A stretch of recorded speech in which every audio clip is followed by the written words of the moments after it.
আল্লাহ তৌফিক দান করেন। আমার ছেলে, আমার ভাতিজা, আমার ভাগিনা, আমার ছোট ভাই, আমার ভাইকে আজকের দিনে উচ্চ আওয়াজে গান বাজিয়ে, উচ্চ আওয়াজে নাচানাচি করে আমার সন্তান, আমার ভাইকে আজকের দিনে নাফরমানি করতে দেব না। ইনশাআল্লাহ পারবো না? ইনশাআল্লাহ সবাই জিম্মাদারি নিতে পারবেন ইনশাআল্লাহ। আল্লাহ তাআলা তৌফিক দান করেন। আল্লাহ তাআলা যুবক ভাইদেরকে বাঁচার তৌফিক দান করেন। মানতু সুদামতু মানসুদি মানতু সুদামতু মানসুদি মানতু সুদামতু জাসুদি তাকাসনাবু ইয়াদ মান দে গরম তু দে গরি বলগল উলা বিকমালিহি কাশাফাত তুজা বিজামালিহি حسنت جميع خصاله صلوا عليه وآله بلغ العلا بكماله كشف الدجى بجماله حسنت جميع خصاله صلوا عليه وآله الحمد لله। আল্লাহ পাক রব্বুল আলামিনের অশেষ মেহেরবানি যে আল্লাহ রব্বুল আলামিন দীর্ঘ 1 বছর পরে পবিত্র রমজানুল মুবারকের দীর্ঘ 1 মাস সিয়াম সাধনার পরে আল্লাহ তাআলা প্রতিদান দিবসে ঈদুল ফিতরের দিনে আল্লাহ তাআলা আমাদের হায়াতের মধ্যে বরকত দিয়েছেন এবং সুস্থ শরীরে ঈমানের হালতে আল্লাহ তাআলা ঈদের জামাতে শরীক হওয়ার জন্য আল্লাহর ঘর মসজিদে আসার বসার তৌফিক দিয়েছেন। এজন্য রবের দরবারে সকলেই সমস্বরে শুকরিয়া জানাই, বলি আলহামদুলিল্লাহ আলহামদুলিল্লাহ। মুহতারাম হাজিরিন, আল্লাহ রাব্বুল আলামিন আমাদেরকে যত প্রকার নিয়ামত দিয়েছেন, আমাদের সৃষ্টি লগ্ন থেকে শুরু করে এই পর্যন্ত, এই হায়াত পর্যন্ত যত নিয়ামত আল্লাহ দিয়েছেন, এই সব নিয়ামতের মধ্যে সবচাইতে দামি যে নিয়ামত আল্লাহ দিয়েছেন, সবচাইতে শ্রেষ্ঠ যে নিয়ামত আমাদেরকে আল্লাহ দিয়েছেন, সবচাইতে উৎকৃষ্ট যে নিয়ামত আমাদেরকে আল্লাহ দিয়েছেন, সেই নিয়ামতের নাম হলো ঈমান। সেই নিয়ামতের নাম ঈমান। ঈমানের দৌলত দিয়েছেন। সবচাইতে দামি নিয়ামত, সবচাইতে শ্রেষ্ঠ নিয়ামত হলো ঈমানের নিয়ামত। এজন্য এক কবি বলেছেন, আই খুদা কুরবা শাম, আই খুদা কুরবা শাম ইহসান और ihsan कर दई आदमियत दादई फिर जब मुसलमान कर दई। কবি বলেন, মালিক আপনি তো আমার উপর ইহসান করতে করতে আমাকে এই পর্যন্ত নিয়ে এসেছেন, আপনি তো বারংবার ইহসান করতেছেন।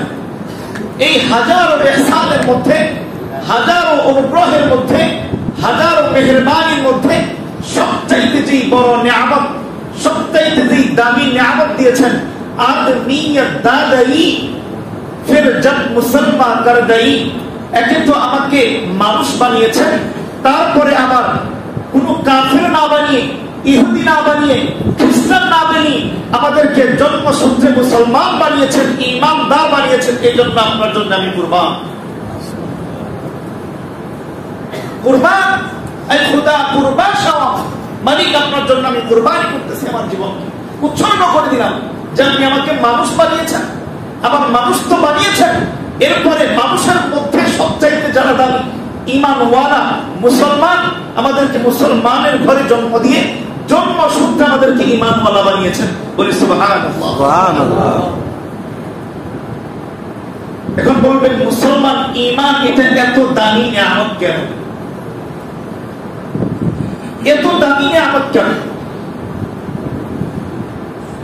যদি আমরা সংক্ষেপে বুঝতে চাই যে ঈমান এত দামি নিয়ামত কেন, তাহলে আমি বলবো যে ঈমানদার একজন মুসলমানের গোটা জিন্দেগি হলো পূর্ণ। গোটা জিন্দেগি পূর্ণ। নেক। একজন ইমানদারের প্রত্যেকটা মুহূর্ত সে নেক কাজ করে, সেই ইমানে থাকার কারণে, সে মুসলমান হওয়ার কারণে প্রতিটা মুহূর্তে মুহূর্তে তার আমলনামায় সওয়াব লেখা হয়। একজন ইমানদার যদি কথা বলে, একজন ইমানদার যখন কথা বলে, আল্লাহ তাআলা কোরআনে ওই ইমানদারের কথার প্রশংসা করতেছেন, ওয়ামান আহসানু কাওলাম মিম্মান দাআ ইলাল্লাহ। ইমানদার যখন আল্লাহর জন্য কথা বলে, ওই ইমানদারের কথার চাইতে দামি কথা জগতে আর কারো কথাই হইতে পারে না। এবার আসলে ইমানদার যদি চুপ থাকে, ইমানদার যদি চুপ থাকে, আরো বড় নিয়ামত নবী হাদিসের মধ্যে বলেছেন, মান সাকাতা মান সামাতা নাজা, মান সামাতা নাজা। আল্লাহ তাআলার হাবিব সাল্লাল্লাহু আলাইহি ওয়াসাল্লাম বলেন, ইমানদারের হায়াতটা এত দামি, ইমানদার যদি চুপ থাকে, ইমানদার যদি জিহ্বাটা নাও নাড়ায়, এই জিহ্বা না নাড়ানোর কারণেও আল্লাহ তাকে নাজাত দান করবেন। এবার আসলে আমাদের হায়াতের মধ্যে তো খাবার আছে, ইমানদারের তো জিন্দেগিতে খাবার খাওয়া লাগে। আল্লাহর হাবিব সাল্লাল্লাহু আলাইহি ওয়াসাল্লাম বলেন, মান আকালা ফাহামিদাল্লাহ সুবহানাহু ওয়া তাআলা। একটা ইমানদার যখন খাবার খায়, বলেন তো খাবার খাওয়া কি আখিরাতের কাজ না আমাদের প্রয়োজনের কাজ? বলেন না, আমাদের প্রয়োজনে খাবার খাওয়া লাগে, কিন্তু হাবিব সাল্লাল্লাহু আলাইহি ওয়াসাল্লাম বলতেছেন, একজন ইমানদার যখন খাবার খায়, ফাহামিদাল্লাহ সুবহানাহু ওয়া তাআলা, এই খাবার খাওয়ার পরে যখন আল্লাহ সুবহানাহু ওয়া তাআলার প্রশংসা উচ্চারণ করে, নবীজি সুসংবাদ দেন, আল্লাহ তাআলা এই ইমানদারের পিছনের সমস্ত সগীরা গুনাহগুলো মাফ করে দেন। সুবহানাল্লাহ। এবার আসেন, ইমানদার যদি না খায়, ইমানদার যদি না খেয়ে থাকে, হাবিব সাল্লাল্লাহু আলাইহি ওয়াসাল্লাম বলেন, মান সামা ঈমানান ওয়া ইহতিসাবা। একজন ইমানদার যখন আল্লাহ তাআলাকে খুশি করার জন্য না খেয়ে থাকে, সিয়াম সাধনা করে, রোজা রাখে, আল্লাহ তাআলা গুফিরা লাহু মা তাকাদ্দামা মিন যামবি, এই ইমানদারের পিছনের সমস্ত গুনাহগুলো মাফ করে দেন। সুবহানাল্লাহ। ইমানদারের প্রত্যেকটা কাজ ইবাদত, প্রত্যেকটা কাজ পূর্ণ। শুধু তাই না, বলবেন ইমানদার যদি হাসে, ইমানদার হাসে না, ইমানদারের হাসিটা ইবাদত। নবীজি সাল্লাল্লাহু আলাইহি ওয়াসাল্লাম বলেন, তাবাসসামুকা ফি ওয়াজহি আখিকা সাদাকা। নবীজি বলেন, একজন ইমানদার যখন তার অপর মুসলমান ভাইয়ের সাথে হাসি মুখে কথা বলে, মুচকি হেসে কথা বলে, নবীজি বলেন, এই হেসে হেসে কথা বলাটা সাদাকার সমান। সাদাকার সমান সওয়াব। শুধু তাই না, বলবেন ইমানদার যখন কাঁদে, হ্যাঁ, নবীজি হাদিসের মধ্যে বলেন, একজন ইমানদার যখন কাঁদে, লা ইয়ালিজুন নারা রাজুলুন। নবীজি বলতেছেন, ওই মানুষটা আল্লাহর জাহান্নামে যাইতে পারে না, ওই মানুষটা আগুনে যাইতে পারে না, যে নাকি বাকা মিন খাশিয়াতিল্লাহ সুবহানাহু ওয়া তাআলা। যে ইমানদার আল্লাহর জন্য কান্না করে, ওই ইমানদার কখনো আল্লাহর জাহান্নামে ঢুকতেই পারে না। বলেন তো সুবহানাল্লাহ। ইমানদারের প্রতিটা পদক্ষেপ, ইমানদার ঘুমায়, আল্লাহর হাবিব সাল্লাল্লাহু আলাইহি ওয়াসাল্লাম বলতেছেন, ইমানদারের ঘুমটাও ইবাদত। ইমানদার যখন ঘুমায়, সে যদি আল্লাহর নামে ঘুমায়, সে যদি 1000 ঘন্টাও ঘুমায় থাকে, লক্ষ ঘন্টাও যদি ঘুমায় থাকে, ইমানদার যদি কোটি ঘন্টাও ঘুমায় থাকে, যদি সে আল্লাহর নামে ঘুমায়, ঘুমের পর যদি আল্লাহর শুকরিয়া করে, আল্লাহ তাআলা তার পূর্ণ ঘুমের সময়টাকে আমলের সওয়াব লিখে তার আমলনামায় লিখে। সুবহানাল্লাহ। ইমানদার ঘুমায়, আল্লাহ তাআলা তার আমলনামায় সওয়াব লিখতে থাকেন।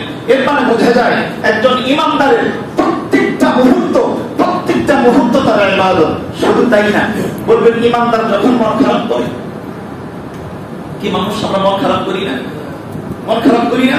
আল্লাহর হাবিব সাল্লাল্লাহু আলাইহি ওয়াসাল্লাম হাদিসের মধ্যে ইরশাদ করেন, আল মুমিনুনা কারাজুলিন ওয়াহিদ,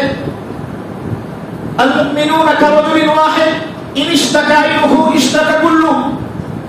সমস্ত মুসলমান একটা শরীরের মতো, একটা বডির মতো। তো গোটা বিশ্বের মধ্যে কোন প্রান্তে একটা মুসলমান যদি ব্যথিত হয়, ব্যথা পায়, কষ্ট পায়, তো এই মুসলমানটা ব্যথা পাবে কিরকম? নবীজি বলতেছেন, গোটা মুসলমান একটা বডির মতো। বডির মধ্যে যদি কেউ চোখে আঘাত পায়, চোখে ব্যথা পায়, বলেন তো ব্যথাটা কি শুধু চোখের মধ্যেই থাকে না গোটা শরীর ব্যথা অনুভব করে? গোটা শরীর ব্যথা অনুভব করে। নবীজি বলতেছেন একজন ইমানদারের পরিচয় হলো একজন মানুষ যখন আরেকজন মুসলমানের ব্যথায় ব্যথিত হয়, নবীজি হাদিসের মধ্যে বলতেছেন এই ব্যথিত হওয়াটা তার মুসলমান হওয়ার আলামত। ব্যথিত, আমি ব্যথায় কাতর, এই ব্যথিত হওয়াটাও আমার জন্য ইমানের আলামত। এবার আসেন খুশি। এবার আসেন খুশি। ইমানদার যখন খুশি হয়, ইমানদারের খুশির দিন আজকে। আল্লাহ তাআলা আজকের নাম রেখেছেন ঈদ। মুসলমান যখন আজকের এই দিনে খুশি হয়, এই দিনে যখন আনন্দ উল্লাস করে, আল্লাহর হাবিবের প্রদর্শিত সুন্নাহ অনুযায়ী, আল্লাহ তাআলার প্রদর্শিত নির্দেশিকা অনুযায়ী একজন ইমানদার যদি ঈদের দিনে, ঈদুল ফিতরের দিনে, ঈদুল আযহার দিনে, বিশেষ করে ঈদুল ফিতরের আজকের দিনে ইমানদার যখন হাসে, ইমানদার যখন খুশি হয়, খুশি হয়ে যখন ঈদগাহের দিকে আসে, আল্লাহ তাআলা ফেরেশতাদের মজলিস বসায় দেন। আল্লাহ তাআলা ফেরেশতাদের মজলিসে বসে ফেরেশতাদেরকে জিজ্ঞাসা করেন, ও ফেরেশতারা, যেই বান্দাটা তার কাজ পুরা করে, যেই বান্দাটা তার কাজ পুরা করে, দায়িত্ব পূরণ করে, ওই মজুরি, ওই দিন মজুরের, ওই কর্মীর পরিমাণ, তাকে কি পরিমাণ প্রতিদান দেওয়া যায় একটু বলো দেখি। যে তার কাজকে পূর্ণাঙ্গ করে, পূর্ণরূপে আদায় করে, তাকে কি প্রতিদান দেওয়া যায়? ফেরেশতারা আল্লাহ তাআলাকে বলেন, আল্লাহ, উচিত হলো ওই বান্দাকে পরিপূর্ণ জাযা, পরিপূর্ণ বিনিময় দিয়ে দেওয়া। এখন কি বিনিময়? আল্লাহ তাআলা কি বিনিময় দান করেন? আল্লাহর হাবিব সাল্লাল্লাহু আলাইহি ওয়াসাল্লাম হাদিসে পাকের মধ্যে ইরশাদ করেন, আল্লাহ তাআলা তখন ফেরেশতাদেরকে জানায় দেয়, ও ফেরেশতারা, আমার বান্দাগুলা, আমার এই গুনাহগার বান্দাগুলা একটা মাস আমি আল্লাহর পক্ষ থেকে সিয়াম সাধনা করেছে, একটা মাস আমি আল্লাহর জন্য, আমি আল্লাহকে খুশি করার জন্য ক্ষুধার্ত থেকেছে, পিপাসার্ত থেকেছে, অনেক গুনাহ থেকে, দুনিয়ার অনেক হালাত থেকে সে বেঁচে থেকেছে। এই যে একটা মাস আমি আল্লাহর জন্য সাধনা করার পরে, পূর্ণ কাজ শেষ করার পরে, আমি আল্লাহর জন্য, আমি আল্লাহর জিকির করতে করতে, তাকবীর পাঠ করতে করতে যখন ঈদগাহের ময়দানে আসছেন, ও আমার ফেরেশতারা শোনো, আমি আল্লাহ তাআলা তার নিজের 5টা সিফাতের কসম খেয়ে বলতেছেন, 5টা সিফাতের কসম খেয়ে বলতেছেন, ইজ্জতি ওয়া জালালি ওয়া কারামি ওয়া উলুবি ওয়া ইরতিফাউ মাকানি। আল্লাহ তাআলা বলেন, আমার জালালের কসম, আমার মর্যাদার কসম, আমার সম্মানের কসম, আমার মহানুভবতার কসম, আমার স্থানের যে উচ্চারণ, এই উচ্চ মর্যাদার কসম। আল্লাহ তাআলা 5টা কসম খেয়ে আল্লাহ তাআলা বলেন, এই বান্দাগুলা আজকে খুশিতে আমি আল্লাহর ইবাদত করার জন্য ঈদগাহের ময়দানে আসলো, আমি আল্লাহ এই খুশির কারণে ফেরেশতাদেরকে সাক্ষী রেখে বলেন, আমি আল্লাহ তাদেরকে 3টা পুরস্কারে পুরস্কৃত করব। বলেন তো এটা আমাদের আনন্দের দিন না? আনন্দের মধ্যে ইমানদার আনন্দ করলেও আল্লাহ প্রতিদান দেন, আনন্দ করলে আল্লাহ প্রতিদান দেন। এটার হাদিসের মুক্তি শোনাচ্ছি আপনাদেরকে। আমরা আনন্দ করার জন্য আসছি। আজকে আমাদের দুনিয়ার কোনো কাজ নাই, আখিরাতের বড় কোনো কাজ নাই, আমরা আনন্দ উল্লাস করার জন্য একত্র হয়েছি। আল্লাহ তাআলা আমাদেরকে 3টা পুরস্কার দিয়ে এখান থেকে বিদায় করবেন। কয়টা পুরস্কার? 3টা পুরস্কার। 1 নাম্বার পুরস্কার, আল্লাহ তাআলা তার ফেরেশতাদেরকে সাক্ষী রেখে বলেন, আমার ইজ্জতের কসম, আমার জালালিয়তের কসম, আমি আল্লাহর মহানুভবতার কসম, আমি আল্লাহর মর্যাদার কসম, আমি আল্লাহ আজকে এই ইমানদাররা ঈদগাহের ময়দানে যেই দোয়া করবে, আমি আল্লাহ ওই দোয়াটাই কবুল করব। কয়টা পুরস্কার? 1 নম্বর পুরস্কার, বান্দা আজকে চাইতে দেরি হবে, আমি আল্লাহ দিতে আজকে দেরি হবে। 1 নম্বর পুরস্কার। আল্লাহ তাআলা ফেরেশতাদেরকে সাক্ষী রেখে বলেন, 2 নম্বর পুরস্কার, আমি আল্লাহ তাআলা বান্দাদেরকে 2 নম্বর পুরস্কার দেব। আল্লাহ তাআলা আমাদেরকে, বান্দাদেরকে, গুনাহগারদেরকে ডেকে ডেকে বলতে থাকেন, ইরজিউ। আমরা যখন ঈদগাহের ময়দান থেকে বাড়ির দিকে ফিরে যাব, আল্লাহ তাআলা ফেরেশতাদের সামনে আমাদেরকে ডাকতে থাকবেন, ইরজিউ ফাকাদ গাফারতু লাকুম। আমি আল্লাহ তোমাদের জিন্দেগি পিছনের সমস্ত গুনাহগুলো মাফ করে দিয়েছি। সুবহানাল্লাহ। পুরস্কার, কয়টা হইল? দুইটা পুরস্কার। এক নম্বর পুরস্কার, আজকে আমাদের চাইতে দেরি পাইতে দেরি হবে না। দুই নম্বর পুরস্কার, আল্লাহ তাআলা আমাদের পিছনের সমস্ত গুনাহগুলো মাফ করে দিয়েছেন। এখানে শেষ না, আল্লাহ তাআলা ফেরেশতাদের সাক্ষীতে তৃতীয় নম্বর পুরস্কার ঘোষণা করেন। আল্লাহ তাআলা বলেন, ওয়া বাদদালতু সাইয়্যাতিকুম হাসানাত, আমি আমার বান্দাদের 50 বছরের গুনাহ, 60 বছরের গুনাহ, 80 বছরের গুনাহ, 90 বছরের গুনাহ তো মাফ করলামই। এই যে 90 বছর যত গুনাহ করেছে সমস্ত গুনাহগুলো মাফ করে এই পরিমাণ সওয়াব দ্বারা তার আমলনামা ভরপুর করে দিল। সুবহানাল্লাহ। তিনটা পুরস্কার। কারণ ইমানদার আনন্দ করলেও খুশি, ইমানদার আনন্দ করলেও আল্লাহ তাআলার কাছে নেক। ইমানদার মানুষ উল্লাস করবে, দুনিয়ার আনন্দ ফুর্তি করবে, এটার মধ্যেও আল্লাহ তাআলা নেক আর কল্যাণ রেখেছে। ইমানদারের দাম এত বেশি। এবার আসেন, এই ঈদ কি জিনিস, এই ঈদ কাকে বলা হয়, ঈদের মাহাত্ম্য আর মর্যাদা কি জিনিস। আল্লাহ তাআলা ঈদের দিনে এত এত মূল্যায়ন করতেছেন, আমাদেরকে এত মর্যাদা পূর্ণ করতেছেন, এত পুরস্কারে পুরস্কৃত করতেছেন। এই ঈদ আসলে থেকে ঈদের ইতিহাস সম্পর্কে ভাবে জানার চেষ্টা করি। মুহতারাম হাজিরিন, আল্লাহর হাবিব সাল্লাল্লাহু আলাইহি ওয়াসাল্লাম যখন মক্কা থেকে মদিনায় হিজরত করলেন, আমার কথা বুঝতেছেন? নবীজি যখন মক্কা থেকে মদিনায় হিজরত করলেন, তো নবীজি মদিনায় গিয়ে দেখেন যে মদিনার ইহুদিরা, মদিনার আনসার সাহাবী যারা, এরা বছরে 2টা দিন আনন্দ উল্লাস করে। কয়দিন? 2টা দিন আনন্দ উল্লাস করে। তো আল্লাহ রাসূল সাল্লাল্লাহু আলাইহি ওয়াসাল্লাম তাদেরকে জিজ্ঞাসা করলেন যে তোমাদের এই দিনে, বছরে এই 2 দিন আনন্দ করার কারণ কি? তো মদিনাওয়ালারা আল্লাহ রাসূলকে উত্তর জানাইলেন যে ইয়া রাসূলুল্লাহ, ইয়া হাবিবাল্লাহ, আমরা জাহিলি যুগে থেকে, ইসলাম আসার আগে থেকে, জাহিলি জামানা থেকে আমরা বছরে 2টা দিন উৎসব পালন করি, 2টা দিন আমরা মেলা পালন করি। এই 2টা দিন আমাদের জাহিলি যুগে নওরুজ এবং মেহেরজান নামে 2টা দিন আমরা উৎসব পালন করি। কয়দিন? একটার নাম নওরুজ আর একটার নাম মেহেরজান। এই 2টা দিন, 2টা দিবসে আমরা সেই জাহিলি যুগ থেকে নাচ গানের মাধ্যমে আনন্দ উল্লাস করে থাকি। আমরা বিভিন্ন আনন্দ মিছিল রেলি বের করি, আমাদের নাচ গান হয়, শরাব পান হয়। এই বিভিন্ন প্রক্রিয়ার মাধ্যমে আমরা এই 2 দিনটাকে বছরে উদযাপন করি। এই 2 দিন বছরে উল্লাস। রাসূল আকরাম সাল্লাল্লাহু আলাইহি ওয়াসাল্লাম সাহাবায়ে কেরামদেরকে ডাকলেন, ও আমার সাহাবীরা শোনো, ইন্নাল্লাহা ক্বাদ আবদালাকুম খায়রাম মিনহুমা, আল্লাহ তাআলা তোমাদের জন্য এই যে 2 দিন জাহিলি রীতিনীতি অনুসারে 2 দিন আনন্দ উল্লাস করো, আল্লাহ তাআলা তোমাদেরকে ওই 2 দিনের পরিবর্তে ওই 2 দিনের চাইতে আরো শ্রেষ্ঠ 2টা দিন তোমাদের জন্য উৎসবের দণ্ড দিয়েছে। ওই 2টা দিন পরিবর্তন করে নওরুজ আর মেহেরজান চলতে পারে না।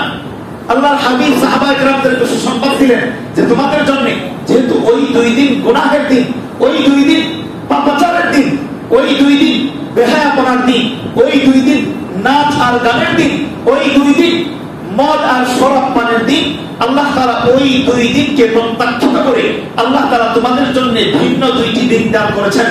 এই 2 দিন কেমন? খায়রাম মিনহুমা, ওই নওরুজ আর মেহেরজানের চাইতে বহু বহু গুণ শ্রেষ্ঠ 2টা দিন। 1 নম্বর ঈদুল ফিতর, 2 নম্বর ঈদুল আযহা। এই 2টা দিন আল্লাহ তাআলা আমাদেরকে ওই 2 দিনের পরিবর্তনে দান করেছেন। এবার আসেন, এই আলোচনা যদি বুঝে থাকি, এই আলোচনা যদি আমাদের বোধগম্য হয়ে থাকে, বলেন তো আল্লাহ তাআলা এই 2টা ঈদের দিন, এই ঈদুল ফিতর, ঈদুল আযহা, এটা কি এমনিতেই দিয়েছেন নাকি ভিন্ন 2টা অনুষ্ঠানকে পরিবর্তন করে এটা দিয়েছেন? একটু কথা বলা লাগবে, একটু জোরে বলেন। অনেকে মনে হয় বুঝেন নাই, যারা বলতেছেন না বুঝবো বুঝেন নাই। আমি আবার বলি, আল্লাহ তাআলা নওরুজ আর মেহেরজান কাফেরদের নীতিওয়ালা, কাফেরদের পাপাচারে ভরা 2টা অনুষ্ঠান, 2টা দিনকে পরিবর্তন করে ওই 2টা দিনকে আল্লাহ তাআলা রহিত করার জন্য, মানসুখ করার জন্য পৃথিবী থেকে সরিয়ে দেওয়ার জন্য আল্লাহ তাআলা ভিন্ন দুইটা দিন দিয়েছেন, যেই দুই দিনের নাম ঈদুল ফিতর এবং ঈদুল আযহা। এবার বলেন, ঈদুল ফিতর ঈদুল আযহা কি এমনিতেই নাযিল হয়েছে নাকি নওরুজ আর মেহেরজানকে বাতিল করার জন্য? এবার বুঝতে পারছেন। এবার আসেন, ইসলামের সাথে আমাদের সাথে কোথায় সমস্যা?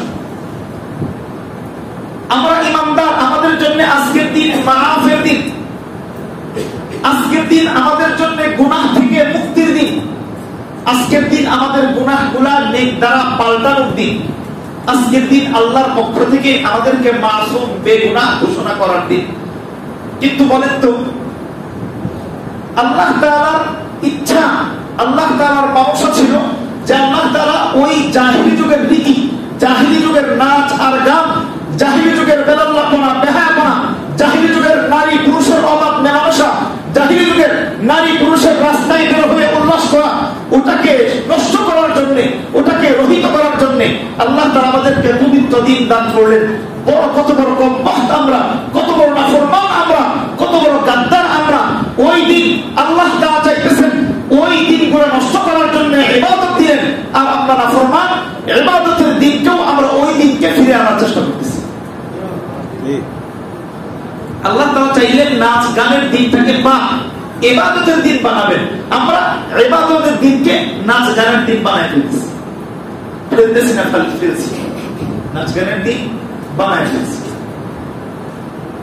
এবার আরেকটা প্রশ্ন করি, একটু কষ্ট করে জবাব দিবেন। বলেন তো, নামাজ এটা কি ইবাদত নাকি দুনিয়ার কাজ? একটু জোরে বলতে হবে। নামাজ কি ইবাদত না দুনিয়ার কাজ? এখন কেউ যদি নামাজের মাঝখানে এক লাইন মমতাজের গান গায়, নামাজ কি থাকবে না নষ্ট? রোজা ইবাদত নাকি দুনিয়ার কাজ? এখন যদি রোজার মাঝখানে কেউ এক ফোঁটা শরাব পান করে, এটা কি ইবাদত থাকবে না নাফরমানি হবে? নাফরমানি হবে। বলেন তো, হজ এটা কি দুনিয়ার কাজ না ইবাদত? ইবাদত। কেউ যদি হজের মধ্যে গিয়ে কেউ ইহরাম অল্প সময়ের জন্য খুলে ফেলে, অথবা অল্প সময় ছোট্ট একটা কাউকে আঘাত করে, হত্যা করে, কোন নাফরমানি করে, বলেন তো হজ থাকবে না নষ্ট হয়ে যাবে? নষ্ট হয়ে যাবে। এবার আসেন, ঈদের দিন, আজকের দিন, এটা কি আমাদের দুনিয়ার কাজ না আল্লাহর দেওয়া ইবাদত? আল্লাহর দেওয়া ইবাদত। আমি বলতে চাই, নামাজ যেমন ইবাদত, রোজা যেমন ইবাদত, হজ যেমন ইবাদত, ঠিক তেমনি ভাবে আজকের ঈদের দিন, ঈদুল ফিতরের দিন রবের পক্ষ থেকে নামাজের মতো, রোজার মতো, হজের মতো একটা নিখাত একটা ইবাদত। একজন মানুষ নাফরমানির কোন পর্যায়ে বসলে, নাফরমানির কোন পর্যায়ে বসলে এই ইবাদতের ভিতরে সে গান বাজাইতে পারে? মানুষ কত বড় নাফরমান হইলে নামাজের ভিতরে গান বাজাইতে পারে? নামাজ আর ঈদের দিনের ইবাদতের মধ্যে কোনো তফাৎ নেই। কথা বুঝতেছেন না? ঈদ তো আমাদের জন্য ওই গান বাজানোর জন্য না, ঈদের আনন্দটা তো আমাদের ইচ্ছা অনুযায়ী করার জন্য না। ঈদ দিয়েছেন আল্লাহর ইচ্ছা অনুযায়ী ইবাদত করার জন্য। কারণ এই দিন আমার গুনাহ মাফ হবে, এই দিন আমার গুনাহগুলো নেক দ্বারা পাল্টানো হবে, এই দিনে আল্লাহ তাআলা আমাকে জান্নাত, আমার জন্য জান্নাত বরাদ্দ দিবেন, এই দিনে আল্লাহ তাআলা জাহান্নাম থেকে মুক্তির ফয়সালা দিবেন। আর ওই দিনে, এই গুনাহ থেকে বাঁচানোর দিনে, নিজেকে নাফরমানি থেকে মুক্ত করার দিনে আমি আরো নাফরমানির মধ্যে ঢুকে যাচ্ছি।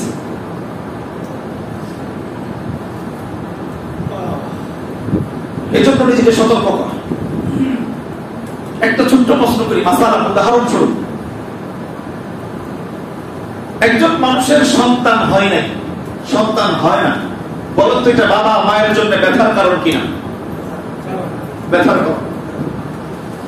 আরেকজন মানুষের সন্তান, আল্লাহ তাআলা সন্তান দিয়েছেন, আল্লাহ তাআলা সন্তান দিয়েছেন, কিন্তু সন্তানটা কুলাঙ্গার হয়েছে, নাফরমান হয়েছে। সন্তান কুলাঙ্গার হয় না? সন্তান বাবাকে কুড়াল দিয়ে পিটায়, কুড়াল দিয়ে কুমায় মেরে ফেলে, আমাদের সমাজে ঘটতেছে না? সন্তান বাবাকে কুড়াল দিয়ে কুমায় মেরে ফেলে। তো বলেন তো, যেই সন্তান বাবাকে কুড়াল দিয়ে কুমায় মেরে ফেলে, অথবা যেই সন্তানটা বাবার নাফরমান সন্তান, অভক্ত সন্তান, কুলাঙ্গার সন্তান, তখন বাবা আর মায়ে আক্ষেপ করে বলে না এই সন্তান হওয়ার চাইতে না হওয়াই ভালো ছিল? ঠিক আছে না? আরেকটা ব্যথার কারণ হলো আমাদের সমাজে অনেক মুসল্লি আছে, আমরা নামাজি। এই কথাটা মনে রেখেন, একজনকে আল্লাহ সন্তান দেন নাই, এটা ব্যথার কারণ, এটা ব্যথার কারণ। আরেকজন মানুষকে আল্লাহ সন্তান দিয়েছেন কিন্তু সন্তানটা নাফরমান, এটা তার চাইতেও ব্যথার কারণ। তখন বাবা আক্ষেপ করে এই সন্তান না হইলেই ভালো ছিল, কারণ ওটা কষ্ট যেমন তার চাইতে বেশি কষ্ট এইটা। এবার আসেন, একটা মানুষকে আল্লাহ তাআলা ইবাদতের জন্য ডাকলেন, নামাজের জন্য ডাকলেন। বলেন তো এই মানুষটা যদি নামাজে আসে, এক হইলো নামাজে আসলো না, আর হলো নামাজে আসলো, একটু ব্যাচের কথা বোঝার চেষ্টা করবেন। বান্দাটা নামাজে আসে নাই, এটা ব্যথার কারণ। এটা কিসের কারণ? ব্যথার কারণ। যেমন বাবার সন্তান হয় না, ব্যথার কারণ। তো আল্লাহ তাআলা বান্দাকে আল্লাহর গোলামির জন্য ডাকলেন, বান্দাটা আসলো না, এটাও আল্লাহর রবের হুকুম লঙ্ঘন করার কারণে আমার রব দিলের মধ্যে ব্যথা পান, ব্যথার কারণ। কিন্তু যদি আমি ইবাদত করতে এসে ইবাদতের মধ্যে যদি নাফরমানি করি, যদি বেলাল্লাপনা করি, যদি আল্লাহ তাআলার সীমা লঙ্ঘন করে বড় বড় বক্স বাজানো শুরু করি, নাচানাচি শুরু করি ইবাদত করতে এসে, তখন বাবার ব্যথা, ওই যে সন্তান কুলাঙ্গার সন্তান হইলে যেরকম ব্যথাটা বেশি হয়, আমার রবের কাছে ওই গোলামীর দিনে ইবাদতের মধ্যে এসে এরকম নাফরমানি করলে রবের দিলে আরো বেশি ব্যথা। বলার কারণ হলো এই যে আজকে ঈদের দিন, আমি বারবার বলতেছি আজকের দিন আমাদের ইচ্ছা মতো দিন না, এটা আমরা বানাই নাই, এটা বৈশাখ ঠিকানা না যে আমরা যেভাবে চাই সেভাবে চলবে, এটা আমাদের ব্যক্তিগত কোনো উৎসব না, এটা আমাদের কোনো বিজয় দিবস না যে আমরা যেভাবে ইচ্ছা সেভাবে চালাবো, রাষ্ট্র যেভাবে বলে আমি যেভাবে বলি এভাবে চলবে না। এটা রব দিয়েছেন, রব যেভাবে বলেছেন ওভাবেই চলবে, নবীজি যেভাবে বলেছেন ওভাবেই চলবে। আমি ইবাদত করতে আসি, ঘুমাইছি, এটা তো নাফরমানি, অবশ্যই নাফরমানি, অবশ্যই নাফরমানি। কিন্তু আমি এই ঈদের দিনে আওয়াজ করে শয়তানের গান বাদ্য বাজাইলাম, নাচানাচি করলাম, আমার সন্তানকে, আমার মেয়েকে, আমার নাতনিকে সুন্দর করে সাজাই দিলাম, ওই যে রাস্তায় রাস্তায় গিয়া নিজেও কবিরা গুনাহ করতেছে, মানুষকেও ইবাদতের দিনে কবিরা গুনাহ করাইতেছে। এই যে গুনাহ করতেছি, এটা ওই কুলাঙ্গার সন্তান যেমন বাবার কাছে আরো বেশি ব্যথার কারণ, ওই বান্দাটা আল্লাহর কাছে তার চাইতেও বেশি ব্যথার কারণ, ব্যথার কারণ। এজন্য যুবক ভাই যারা আছেন, বিশেষভাবে তাদেরকে আমি দৃষ্টি আকর্ষণ করতেছি, আজকের দিনে আমার দ্বারা যেন কোনো নাফরমানি না হয়, কোনো নাফরমানি যেন না হয়। আজকের দিনে ইবাদতের দিন, আজকের দিনে যেন আমি আমার ঘরে গিয়ে উচ্চ আওয়াজে গান না বাজাই, আমি যেন নাচানাচি না করি, এরকম যেন প্রমাণ না করি যে শয়তান বের হয়ে সরাসরি আমার কাছে আসছে, শয়তান ছাড়া পায়ে সরাসরি কার কাছে আসছে, আমার ঘরে আসছে, এটা প্রমাণ যেন না করি।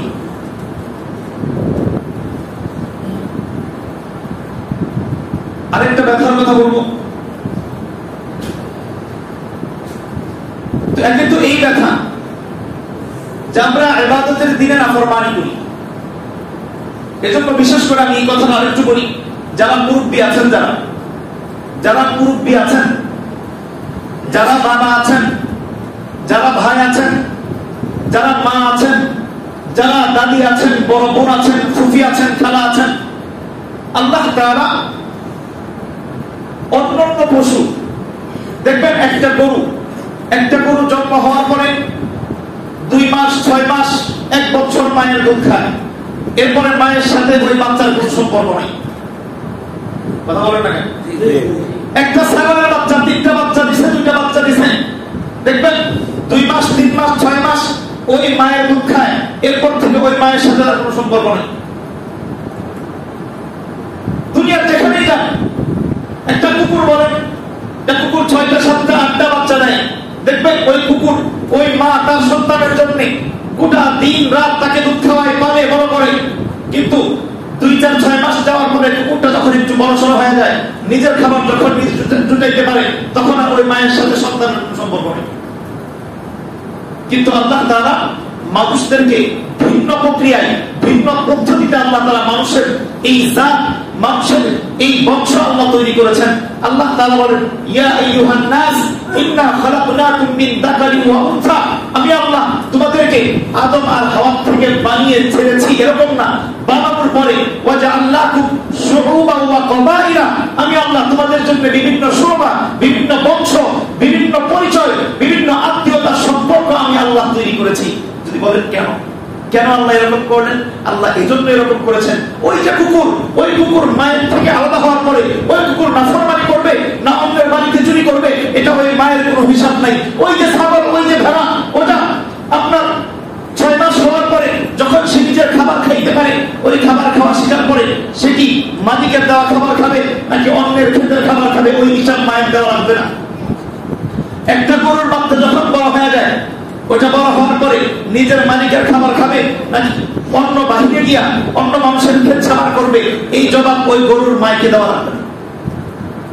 কিন্তু আল্লাহ তাআলা মানুষকে এমন প্রক্রিয়ায় সৃষ্টি করেছেন, এমন পদ্ধতিতে বানিয়েছেন। আল্লাহ তাআলা একজন মানুষ কিসের 6 মাস, কিসের 10 মাস, কিসের 5 বছর, 50 বছর, 60 বছর, কেন যদি 500 বছর বাঁচে, নবীজি হাদিসের মধ্যে বলতেছেন যেই মানুষ 500 বছর যদি বাঁচে, এই মানুষটা যদি তার আত্মীয়র সাথে সম্পর্ক ছিন্ন করে, ওই মানুষটা আল্লাহর জাহান্নাম। কি বলেন? সিলাতুল আরহাম ফিন্নার, যে নাকি আত্মীয়তা সম্পর্ক ছিন্ন করে সে জাহান্নাম। বলবেন কেন এত কড়া ব্যাপার আল্লাহ তাআলা এখানে আনলেন কেন? এজন্য যে আল্লাহ তাআলা একজন ঈমানদার, তাকে তো হাসরে জবাব দেওয়া লাগবে, একজন ঈমানদার তাকে তো কবরে জবাব দেওয়া লাগবে, একজন ঈমানদার তাকে তো মিজানের পাল্লায় তার আমলটা উঠানো লাগবে, একজন ঈমানদার তাকে তো পুলসিরাতের পারটা পার হওয়া লাগবে, একজন ঈমানদার তাকে তো জাহান্নাম থেকে বেঁচে জান্নাতি মেহমান হওয়া লাগবে। এজন্য আল্লাহ তাআলা ওকে ছেড়ে দেন নাই, ওর মা দিয়েছেন, ওর বাবা দিয়েছেন, ওর চাচা দিয়েছেন, ওকে ফুফু দিয়েছেন, মা দিয়েছেন, খালা দিয়েছেন, মামা দিয়েছেন, খালু দিয়েছেন, এভাবে এই পাশে 14 গোষ্ঠী, ওই পাশে 14 গোষ্ঠী বলেন, এভাবে গোষ্ঠী বানায়া, বংশ বানায়া আল্লাহ তাআলা ওকে এমন এক ব্যারিকেডের মধ্যে, এমন এক খাঁচার মধ্যে বন্দী করেছেন যে এই বান্দা কোনোভাবেই যেন কোনোভাবে নাফরমানি করতে না, নাফরমানি করতে না। এখন বলেন আমি কেমন বাবা, আমি কেমন মা, যে আমি মা বেঁচে থাকতে, আমি বাবা বেঁচে থাকতে আমার মেয়েটা বেপরদা হয়ে বাহিরে যায়, আমি দাদা বেঁচে থাকতে আমার নাতনি কিভাবে বাহিরে যায়, আমি বড় ভাই বড় বোন বেঁচে থাকতে কিভাবে একটা আমার ছোট বোন তার নিচে বাহিরে যায়। গায়রতের ব্যাপার যদি গায়রত বুঝেন, আত্মমর্যাদা বুঝেন, সাহাবায়ে কেরামের ছোট্ট একটা গল্প বলি। সাহাবায়ে কেরামের একটা অভ্যাস ছিল, কিছু সাহাবায়ে কেরাম তারা যখন মুসলমান হন নাই জাহিলি যুগে, তারা এখনো মুসলমান না, ইমানদার না, কিন্তু তাদের ভিতরে আল্লাহ তাআলা এমন আত্মমর্যাদা দিয়েছিলেন, এমন গায়রত দিয়েছিলেন, তাদের ঘরের মহিলা, তাদের ঘরের বিবি অথবা মা যেই উটের পিছে উঠত, ওই উট তারা অন্য কারো কাছে বিক্রি করত না।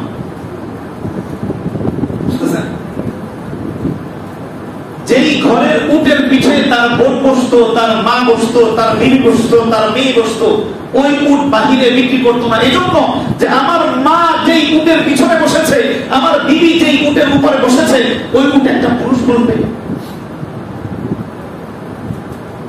ওই উট জবাই করে ফেলবে, এটা বিক্রি করবো।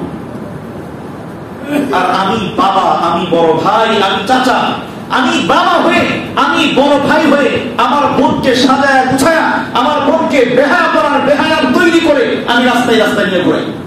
আচ্ছা, আমি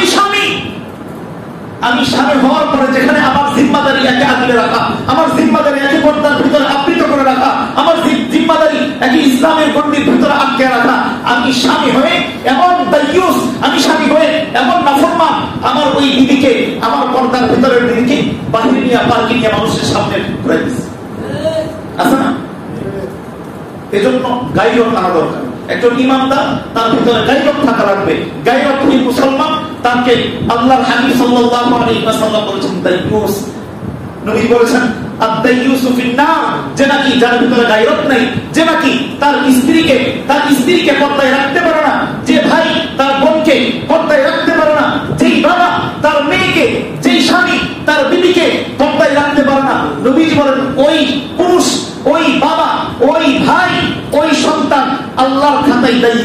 নবীজি বলেন আত-তাইয়ুসু ফিন-নার, ওই দায়ুসটা আল্লাহর জান্নাত।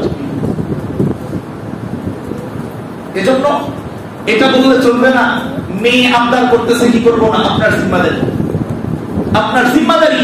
আপনি বাবা বেঁচে থাকতে, আপনি দাদা বেঁচে থাকতে আপনার সন্তান কিভাবে বেহায়া হয়, কিভাবে বেহায়া হয়? সচেতন হতে পারবো না ইনশাআল্লাহ। আমার পরিবারের জিম্মাদারি আমি নেব, পারবো না ইনশাআল্লাহ। আমার পরিবার থেকে কেউ আজকে বেহায়া হতে পারবে না ইনশাআল্লাহ। বলেন না ইনশাআল্লাহ। আমার মেয়ে, আমার বিবি, আমার পরিবার, আমার ছোট বোন, আমার ভাতিজি, আমার ভাগিনী আজকের দিনে, ঈদের দিনে, ইবাদতের দিনে অন্য মানুষের নাফরমানির কারণ হতে দেব না ইনশাআল্লাহ। আল্লাহ তৌফিক দান করেন। আমার ছেলে, আমার ভাতিজা, আমার ভাগিনা, আমার ছোট ভাই, আমার ভাইকে আজকের দিনে উচ্চ আওয়াজে গান বাজিয়ে, উচ্চ আওয়াজে নাচানাচি করে আমার সন্তান, আমার ভাইকে আজকের দিনে নাফরমানি করতে দেব না ইনশাআল্লাহ। পারবো না ইনশাআল্লাহ। সবাই জিম্মাদারি নিতে পারবেন ইনশাআল্লাহ। আল্লাহ তাআলা তৌফিক দান করেন। আল্লাহ তাআলা যুবক ভাইদেরকে বাঁচার তৌফিক দান করেন। এবার আসেন ছোট্ট একটা মাসআলা বলি।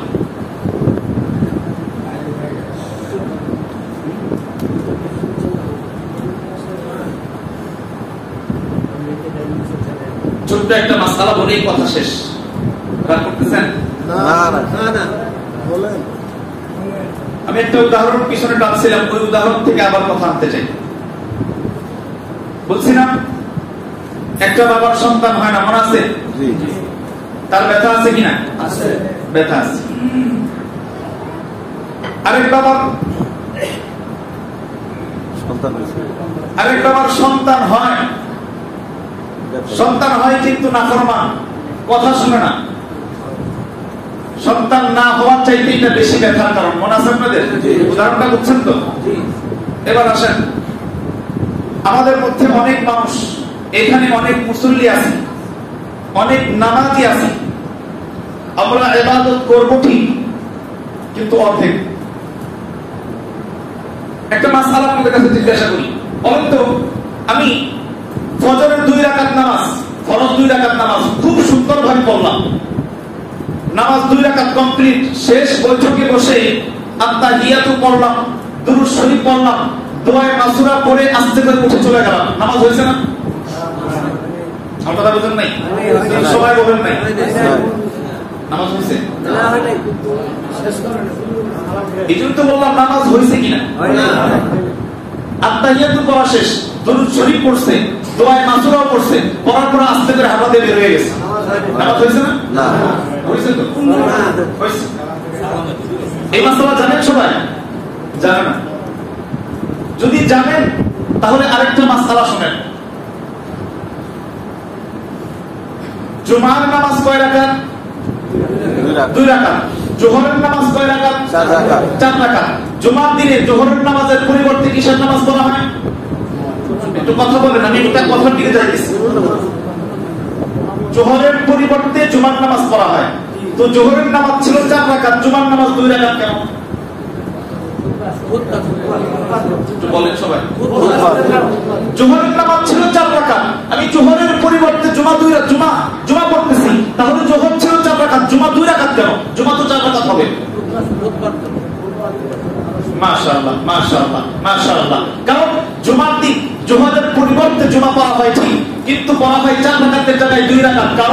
কারণ আল্লাহর হাবিব বলেছেন, আল্লাহ তাআলা জুমার দিনের এই 2 রাকাত নামাজ আর বাকি 2 রাকাত নামাজকে আল্লাহ তাআলা খুতবার মাধ্যমে পরিবর্তন করে দিয়েছেন। সুবহানাল্লাহ। তার মানে জোহরের নামাজ 4 রাকাত, জুমার দিনেও নামাজ মূলত 4 রাকাতই ধরতে গেলে এটা আল্লাহ তাআলা 2 রাকাত নামাজ রেখেছেন, 2 রাকাতকে ডাইভার্ট করে আল্লাহ তাআলা খুতবা দিয়েছেন। এখন বলেন, কেউ যদি জুমার নামাজ 2 রাকাত পড়লো কিন্তু খুতবা শুনলো না, নামাজ হয়েছে কিনা? না, কারণ 2 রাকাত বাকি আছে। কেউ খুতবা খুব সুন্দর করে মনোযোগ দিয়ে শুনলো কিন্তু জুমার 2 রাকাত নামাজ পড়লো না, নামাজ হয়েছে কিনা? না, কারণ অর্ধেক বাকি। তো জুমার নামাজ আর খুতবার যেই হুকুম, ঈদের নামাজ আর ঈদের খুতবার একই হুকুম। যদি এটা বুঝি, ঈদের নামাজ শেষ করে দৌড়াই কেমনি? সালাম না ফিরে আছে না? কথা বলেন না? আছে না? আমাদের দেখবেন কিছু মানুষ আছেন বের হওয়ার চেষ্টা করবে, কারণ সে বুঝে না, সে জানে না যে এই খুতবাটা নামাজের অংশ। এই খুতবাটা নামাজের অংশ। আপনি নামাজ শেষ করে সালাম ফিরে দৌড় দিলেন মানে 2 রাকাত 4 রাকাত নামাজের 2 রাকাত পড়ে উঠে দৌড় দিলেন। আজকে কে কে বের হবে দেখি একটু হাত তুলি। আজকে ঈদের নামাজ জামাত শেষ করার পরে ওই বাকি 2 রাকাত অর্থাৎ খুতবা বাকি রাখা, নামাজের অংশ বাকি রাখা কে কে দৌড় দিবেন একটু দেখি, হাত তুলেন না। মাসলা বুঝতে পারছেন? দোতলা মনে হয় বুঝতে পারবেন।